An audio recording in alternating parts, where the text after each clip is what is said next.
Halo semuanya, perkenalkan nama saya Muhammad Fikri, mahasiswa semester 6 Fakultas Hukum Universitas Internasional Batam. Nah, di sini saya akan menjelaskan tentang kepailitan yang dialami oleh PT Dirgantara Indonesia. PT Dirgantara Indonesia adalah sebuah BUMN yang awalnya bernama PT Industri Pesawat Terbang Nurtanio, yang didirikan pada tanggal 28 April tahun 1976 dengan akte notaris nomor 15 dengan direktur utamanya adalah Bapak B.J. Habibie. Dalam perjalanannya, pada tanggal 11 Oktober tahun 1985, PT Industri Pesawat Terbang Nurtanio mengubah namanya menjadi PT Industri Pesawat Terbang Negara. Seiring dengan itu, PT ini kembali mengubah namanya menjadi PT Dirgantara Indonesia atau biasa dikenal dengan Indonesian Aerospace, yang diresmikan oleh Presiden Abdurrahman Wahid pada tanggal 24 Agustus tahun 2000 di Bandung.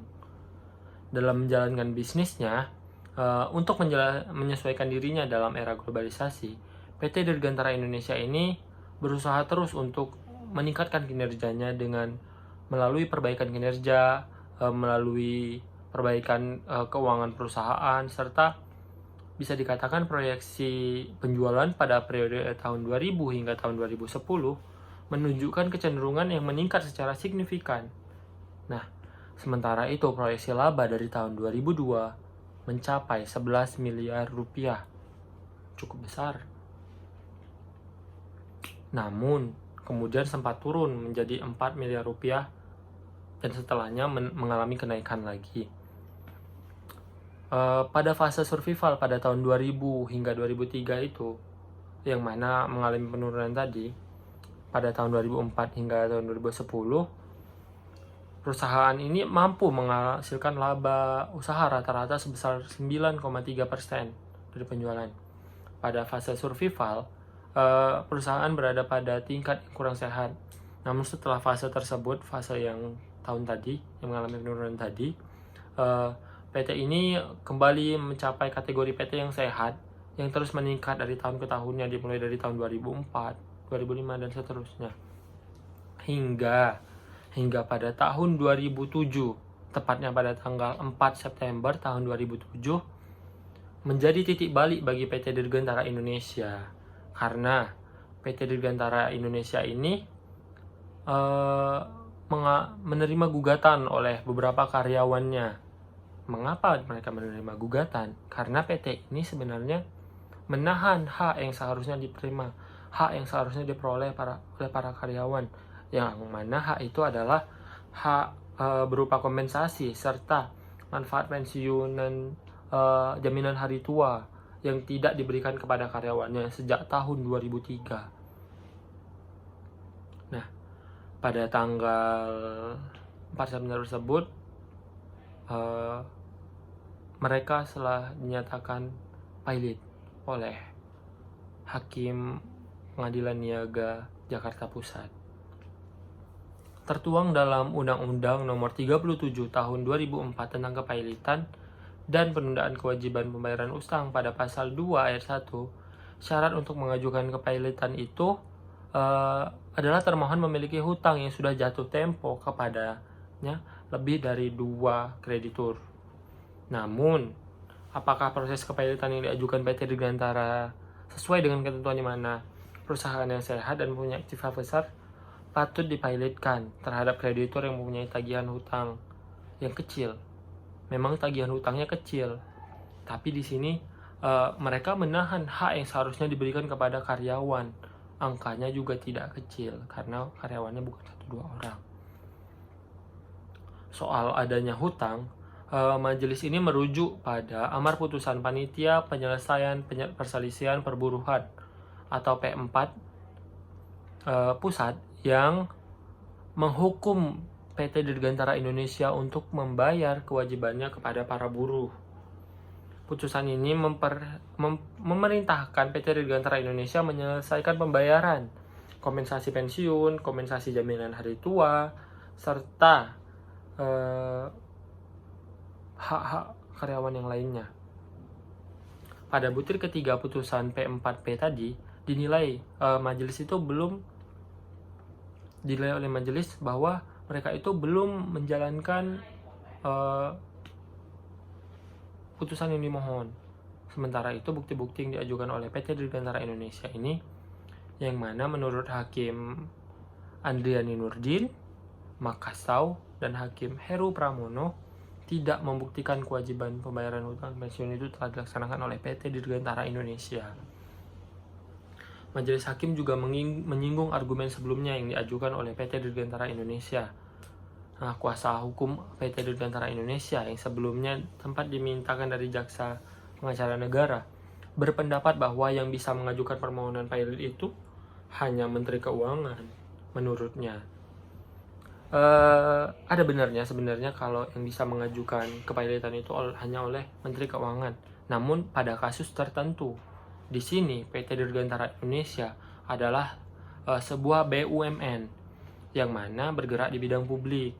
Untuk menguatkan pertimbangannya, Majelis Hakim itu sempat mengutip pada Undang-Undang Nomor 19 Tahun 2003 tentang BUMN yang membedakan BUMN Persero dengan BUMN umum. BUMN umum yang seluruhnya sahamnya itu dimiliki oleh negara, sedangkan BUMN Persero modalnya itu terbagi atas saham-saham. Nah, hal ini adalah kunci yang bisa kita katakan kunci karena PT Dirgantara Indonesia ini adalah BUMN Persero yang kekayaannya itu terbagi atas saham. Jadi mereka bisa dinyatakan pilot walau bukan oleh Menteri Keuangan yang mengajukannya. Nah, upaya memperjuangkan hak tidak mengenal akhir. Prinsip itulah yang bisa mungkin dikatakan oleh karyawan PT Dirgantara yang merasa rugi tadi. Nah, mereka itu berjuang tidak mudah ya. Mereka harus berjuang dari satu pengadilan ke pengadilan lainnya. Mereka terus berkonvoi dari Bandung ke Jakarta, Jakarta Bandung. Mereka demo di depan pabrik pesawat terbang tersebut. Mereka demo di depan Istana Negara. Dan pada akhirnya permintaan mereka terkabulkan. PT ini akhirnya mengalami kepailitan dan PT ini menerima konsekuensinya. Meskipun memang lewat PT UN dan lewat jalur pidana, hak sebagian mantan karyawan ini tetap tidak tersampaikan kepada karyawan. Nah, jika kita menilas pada PT Dirgantara Indonesia ini, PT Dirgantara Indonesia dinyatakan pilot oleh Pengadilan Negeri Jakarta Pusat. Begitu vonis hakim ini diketuk pada tanggal 4 September tahun 2007 tadi, yang sidangnya dimulai pada pukul 10 dan berakhir pada pukul 10.45. Nah, sebenarnya proses persidangannya ini tidak lama karena proses persidangan ini cukup mudah dilihat siapa yang salahnya. Jadi sehingga hakim tidak perlu memutar kepala begitunya. Dijelaskan juga pada pasal 2 ayat 1 Undang-Undang Nomor 37 tahun 2004 tentang kepilotan, termohon dapat dikatakan kepilotan jika memiliki utang kepada dua kreditur atau lebih yang sudah jatuh tempo dan dapat ditagih. Namun tidak. Memang sudah ditagih, sudah diminta, tapi PT Dirgantara terus menundanya hingga bertahun-tahun, bukan? Nah, setelah memeriksa keputusan Panitia Penyelesai Perselisihan Perburuan Pusat pada tanggal 29 Januari tahun 2004, Majelis Hakim berpendapat PT Dirgantara ini belum dapat melaksanakan bukti ketiganya, yaitu yang membayar kompensasi tadi.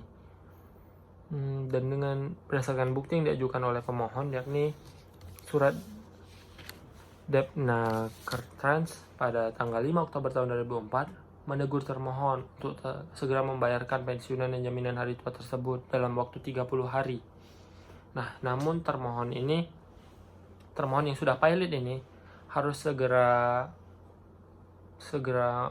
membayarkan kompensasi pesangon tersebut karena memang sudah hak karyawannya.